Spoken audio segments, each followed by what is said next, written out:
DJ Robbie back at it again. I know a lot of you guys consider this lazy content, but please don't. Just consider this the ramblings of a madman. If you don't like the content, then move on to the next video. That's all I gotta say.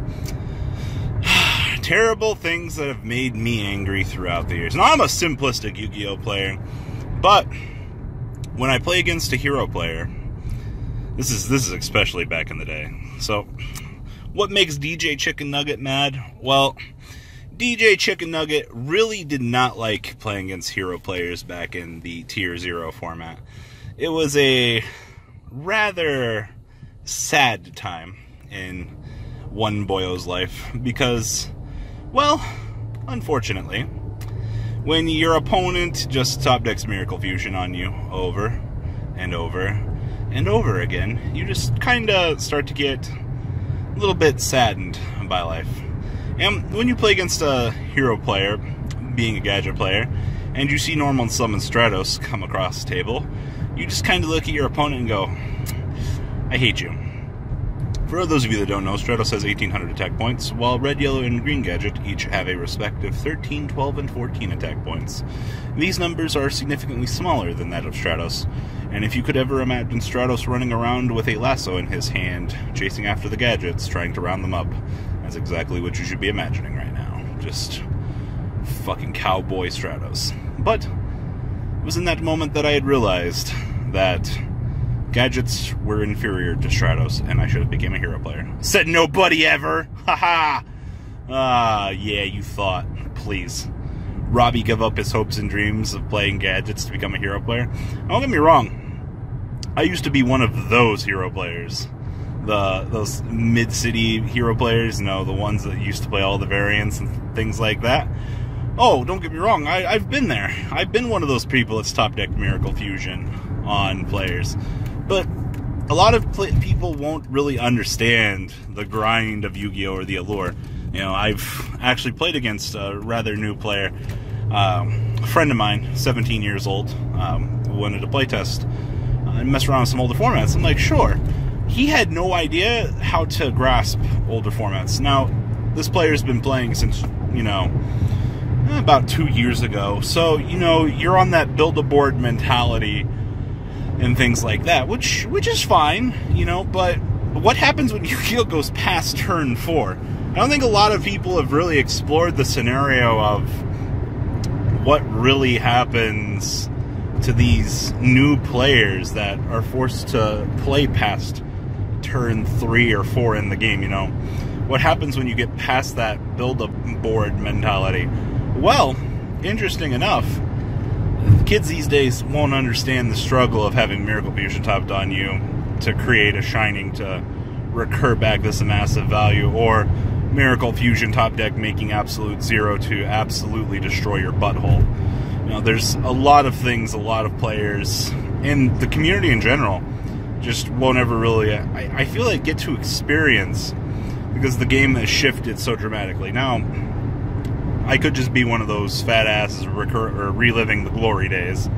You know, I don't want that to be the case with a lot of these videos, but a lot of people really like history lessons, you know, recalling the events of the past and things like that. And like I said, heroes are like PTSD to me as a gadget player. Just because, one, they're so much goddamn bigger than me. Number two, you have to waste a spot removal card on Stratos himself. You know, wasting a smash and ground on a floater just seems incredibly bad. I mean, he already did his job. Everything else left on an 1800 beat stick was just kind of free, you know? And then you've already got big-ass Shining over here coming off of these Miracle Fusions. You know, you're going to have to use Dimensional Prisons to kind of spot removal them. So you're already like, oh god, getting a Shining off of a Dimensional Prison was one of the happiest things of its life, man. Like, you have the shit-eating grin on your face when you're already getting beat down by Shining, but wait until you get him in a Dimensional Prison. Like, you'll be so happy. Like, so much inherent advantage from your opponent's top deck has been gone.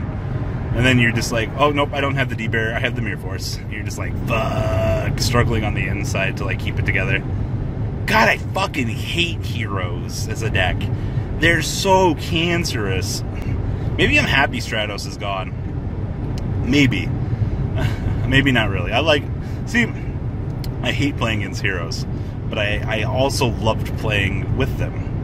And there were like so many different hero decks you could play. There was Little City, Mid City, and was there ever Big City? I think there was Big City. I think Mid City was like King Tiger Wang Hoos and shit like that with Hero City 2. And then I believe there was Little City, which was about the same thing. I remember, what was it, Japan for a little while was playing a, what was it, 4 to 7 monster build of heroes. It was like Crusader of Endymion, Evocator Chevalier or something like that. Could be wrong. It was like the 1900 Pyro Gemini. So you could make Gemini, it was a Gemini that you could use with Miracle Fusion to make Nova, and then Nova could recur you more advantage. It was one of the coolest slow place decks I've ever seen in my life, and the TCG only got to kind of mess around with that variant for a little while. We didn't get it for as long as I had wanted to be able to play it. I really wish we could have got it more, but that particular build was something of legend. Just triple Miracle Fusion, you know, was about as fun as you could get. But PTSD from Miracle Fusion, man. One of the more interesting hero builds, though, throughout time and space was actually the Destiny hero build during Tier 0 Lightsworn format. I went to a Columbus Regional during, what was it? Yeah, it would have been Valentine's Day 2011? Maybe it was 2010. But went to a Valentine's Day Regional. The best deck, undisputed at the time, was 100% Judgment Dragon deck. Being able to just roll it out. Twilight Sworn and Pure Lightsworn were the best. I was playing Lightsworn. I actually ended up losing on the bubble that event to Twilight Sworn. I was so sad. The only other deck that could compete was actually, what was it? Destiny Hero Absolute Zero deck. It was actually because they just got, I think, Absolute Zero like a week or two before this event. So everybody in the room is either playing Lightsworn or you're playing, Absolute Zero deck. But, you know, you just summon a Judgment Dragon, nuke the field. You know, you cleared it off, just proceed with the rest of your Lightsworn OTK. I mean, Lumina Garath on the end phase was one of the most insane shit you could ever do with the Beckoning Light behind it. Oh my god, like, talk about value. Like, Lumina Garath would also, like, potentially mill you out, because you're milling 3, you're milling 10 cards. But the advantage you would generate from that was insane. I'm also pretty sure this was the format I was playing Archlord Christia, with triple Honest, triple Celestia. I can't remember her name anymore. We don't have a player anymore. But this particular event, I just remember, like, bada bing, bada fucking boom, like, Advantage City. Like, oh man. But you never know the look on your face until you're trying to establish a Christia on your opponent, and your opponent's like, lol, no, you're gonna die to Judgment Dragon and double Judgment Dragon, Dark Arm Dragon. Like, I hated the Twilight Sword matchup so much. Like, as a Fairy Lightsworn player with Christian shit, that matchup was so grueling. Just Dark Arm Dragon coming out of left field. Like, this is also like post Teledad, so like judgments were still expensive. Like, just imagine getting mowed down by boss monster deck. It's kind of amazing how much the times have changed now. Like, you look at like that particular event, and you jump all the way back to current Yu-Gi-Oh! Like, that was degenerate back in the day, and we're so close to having Tier 0 Lightsworn back at its 100% potential. Like, I think we just need one more charge, and we can literally play the deck in today's format. But will we? I don't know. Lightsworn engine kind of just gets scraped underneath the radar, literally almost every event. Like, it's good, but it's not amazing anymore, especially when these decks can now make turn 1 boards. Meanwhile, you know, Lumina Garath was your turn 1. So, DJ Chicken Nugget just reliving the glory days here, giving you guys some sensual noises. Was that really sensual? I don't know. But always remember, everybody always has good memories out there of Yu-Gi-Oh! Events. Just remember, when that hero player top decks Miracle Fusion on you and blows you the fuck out of the water, you're about to get 2-0'd, because They're just better than you. Alright guys, DJ Chicken Nugget signing out.